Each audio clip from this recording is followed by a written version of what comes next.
السلام علیکم ورحمۃ اللہ وبرکاتہ۔ آج ہم آپ کے سامنے ایک ہاتھی کے واقعہ کو ذکر کریں گے۔ حضرت خالد بن ولید رضی اللہ تعالی عنہ نے مال غنیمت کا 5واں حصہ حضرت ابو بکر صدیق رضی اللہ تعالی عنہ کی خدمت میں روانہ کر دیا۔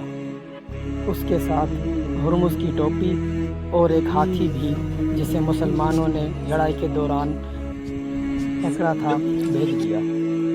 اہل مدینہ کو اس سے قبل ہاتھی دیکھنے کا بھی کبھی اتفاق نہ ہوا تھا۔ مدینہ والوں کا ذکر ہی کیا، اہل عرب کے کسی بھی باشندے نے ابرہہ کے ہاتھی کے سوا آج تک کسی بھی ہاتھی کی صورت کو نہ دیکھا تھا۔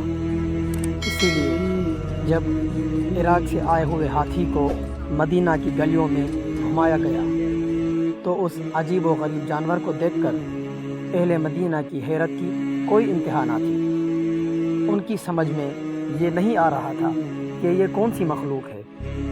بعض عورتیں تو اس جانور کو دیکھ کر پوچھتی تھیں کہ کیا یہ واقعی اللہ تعالیٰ کی کوئی مخلوق ہے۔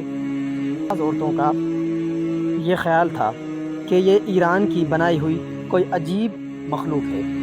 حضرت ابو بکر صدیق رضی اللہ تعالی عنہ کو اس ہاتھی کو مدینہ میں رکھنے کا کوئی فائدہ نظر نہیں آیا، اسی لیے انہوں نے اس ہاتھی کو عراق کی طرف واپس روانہ کر دیا۔